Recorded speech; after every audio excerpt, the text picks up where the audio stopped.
Crucial insights into the impending government shutdown. Shared by Peter Boykin, American political commentator, citizen journalist, political candidate. Crucial insights into the impending government shutdown. A word of caution, this article delves into the intricacies of the matter at hand, but it's vital to grasp the nuances of this complex issue. Over a dozen staunch conservative House Republicans have voiced their opposition to a temporary spending bill promoted by Speaker Kevin McCarthy. This bill aims to fund the government for the next 30 days, ostensibly providing Congress with more time to negotiate a comprehensive spending bill. However, these dissenters perceive it as a mere deferral of critical decisions. The bigger picture, Congress faces a looming deadline of September 30th to secure funding for the government, or risk a government shutdown. Broaden the perspective, McCarthy ascended to the role of Speaker by pledging to champion conservative priorities such as spending reductions, border security, and curbing a seemingly corrupt Department of Justice. Going back, earlier this year, when the government reached its debt ceiling, conservatives aimed to link the increase to the aforementioned GOP priorities. Nevertheless, Speaker McCarthy argued that it wasn't the right moment, promising to address them during the next funding bill. Now, we find ourselves at that juncture, with Speaker McCarthy advocating for a 30-day temporary spending bill referred to as a continuing resolution, proposed by Rep. Byron Donalds. What's the issue with the Donalds bill? To begin with, the positive aspects. It does include an 8% cut to non-defense spending. However, this reduction is only effective for 30 days. Furthermore, it fails to enact substantial, long-term spending cuts, doesn't compel President Biden to secure the southern border, doesn't halt the politicization of the Department of Justice, doesn't require the Department of Justice to cease woke policies, doesn't prevent the flow of taxpayer funds to Ukraine, doesn't defund Jack Smith's politically biased campaign against Donald Trump. Who stands against the Donalds bill? Andy Biggs, Dan Bishop, Lauren Boebert, Ken Buck, Tim Burchett, Eli Crane, Matt Gaetz,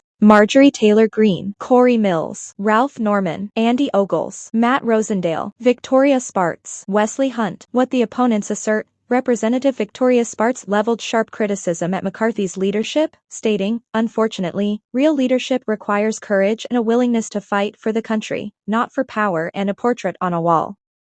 It is disheartening that our feeble speaker cannot even commit to forming a commission to address our impending fiscal catastrophe. The counter-argument, Representative Mike Lawler censured the holdouts, remarking, "This is not conservative republicanism.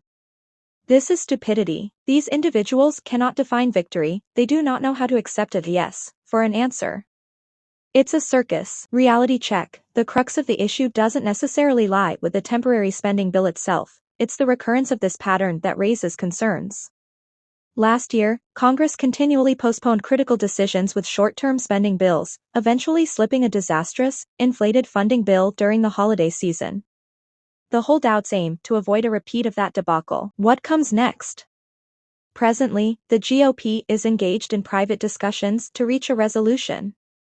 However, it seems unlikely that these talks will yield significant results. In the interim, Representative Matt Gaetz has hinted at initiating a motion to vacate, commencing the process of removing McCarthy from the role of Speaker. Source, Axios, The Hill, Rep. Luna. This article is brought to you by Go Right News and edited by Peter Boykin. Visit GoRightNews.com for more articles and visit PeterBoykin.com to learn more about Peter Boykin.